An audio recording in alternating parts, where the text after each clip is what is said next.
Bellefonte. The prosecution has rested, technically speaking, in its quest for justice in the death of Penn State student Timothy Piazza. So it seems like a logical time to review where things stand in this highly watched case against 18 Penn State students charged with setting the stage for Piazza's fatal February 2 hazing accident.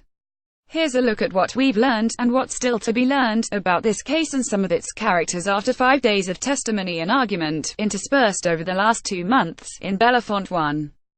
Is their basement-level video. At first, it was widely believed that video cameras on the basement level of the Beta Theta Pi house, home to the fraternity's bars and main party rooms, were not operable at the time of the bid acceptance night activities. That left a significant gap in a case that's been built substantially on video evidence. Because it was in the basement where Piazza allegedly continued to party after choosing Beta and running the gauntlet, what amounted to a traditional, six-stop drinking course for the 14 newly minted pledges. It is also where the 19-year-old New Jerseyan was found on the morning of February 3, with complications from brain and other internal injuries already mounting past the point of no return. In a bombshell development, police said this week that they now believe there was footage on the basement cameras that was deleted shortly before the Beta house tapes were viewed by State College police. It's possible this case could have been made substantially easier to judge if there were tapes capturing what exactly happened to Piazza pre- and post-injury. Center County District Attorney Stacey Parks Miller said Thursday the equipment is currently with the Federal Bureau of Investigation, both to confirm that a deletion and to see whether the material can be recovered. Depending on the FBI's conclusions, this may lead to additional charges like tampering or even obstruction of justice against one or more of the defendants, Parks Miller said.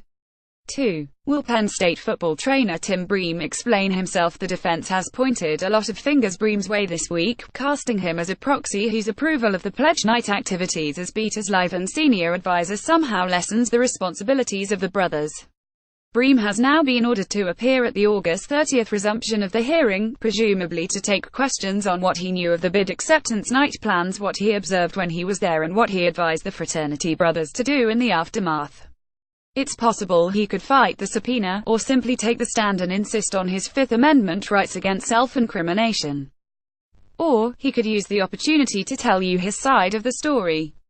Bream's attorney, Matthew D'Annunzio, declined comment Friday.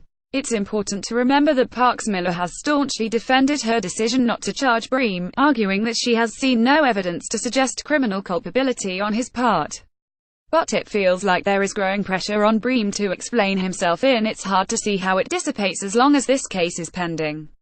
Consider this broadside from Thomas R. Klein, the Piazza family's civil attorney. After Friday's session, the Piazza family has a message for Mr. Bream: please come to this courthouse, and actually testify, and actually answer questions. Please do not take the Fifth Amendment. Please come to the courthouse. Please answer the questions, every question that is put to you, if you have nothing to hide. 3. What happened after the gauntlet? Medical experts have placed Piazza's peak blood alcohol content at between 0.28% and 0.36% on the night that he suffered his fatal injuries. He was declared dead in the early morning hours of February 4 at Hershey Medical Center. It seems likely that level of alcohol means there was a lot of continued drinking in the hour-plus of celebration that lapsed between the gauntlet and Piazza's first major fall down a basement staircase. The defense would like Magisterial District Judge Alan Sinclair, or, if need be, future jurors to believe that Piazza contributed to his own demise by heavy, voluntary drinking. Prosecutors say the tragedy flowed from one continuous event, and the fault lies solely with those who organized and executed it.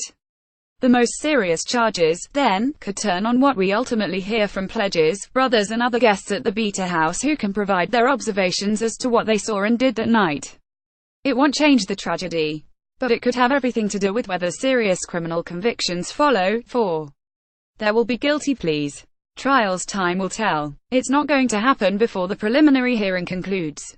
The Beta house has been disbanded, but as long as the objective at hand is getting charges dismissed pre-trial, as it is in the preliminary hearing stage, it's still pretty much all for one and one for all among the former brothers, but you can bet your bottom dollar that some of these defendants will eventually explore entering guilty pleas in the case.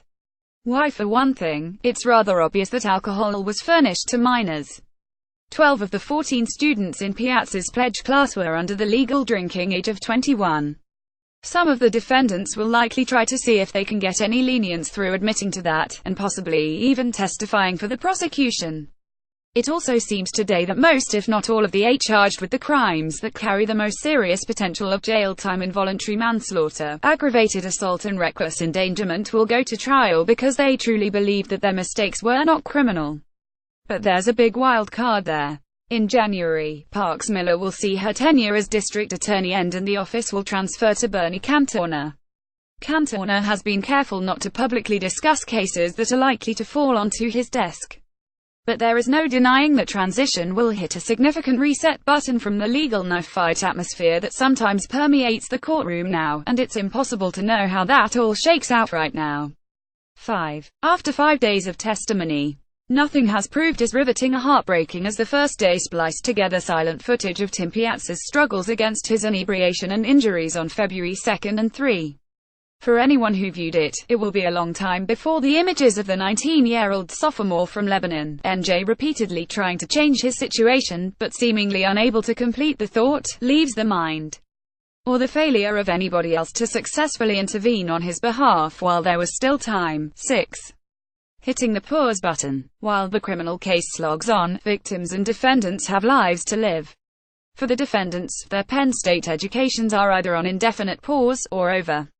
The university has launched student disciplinary proceedings against most of the defendants, triggering a bar on their ability to register for classes. Others have already withdrawn from the school voluntarily. Several defense attorneys did not want to discuss their clients' plans publicly this week, and Penn State has said it is prohibited by statute from discussing individual misconduct proceedings. But privately, the lawyers have described a mixed bag of jobs, taking classes from other schools, and simply waiting for the present case to play itself out. In all cases, it's going to be a different kind of fall. 7. Picking up the pieces. For the Piazza family, of course, it's a different kind of life. They are determined to win justice for their son and deterrence for generations of future college students. But the alternating grief and anger from the court proceedings will be set aside this week for a much happier and uplifting occasion, a benefit golf tournament to help seed the Timothy J. Piazza Memorial Foundation. Hundreds of golfers as well as sponsors, volunteers and auction donors are expected to attend the inaugural outing in Bedminster, NJ, near Piazza's hometown of Reddington Township, reports NJLive.com. The incredible response is a reflection of the magnetic, caring personality that was our son, and his spirit now infuses the work of the foundation, Jim and Evelyn Piazza, Tim's parents, said in a statement. People who knew Tim, or learned about him after his passing, want to help make a difference and want to do it through the foundation, which is focused on helping children in need of prosthetic devices, and awarding scholarships to college-bound students from Hunterdon Central Regional High School, Tim's alma mater.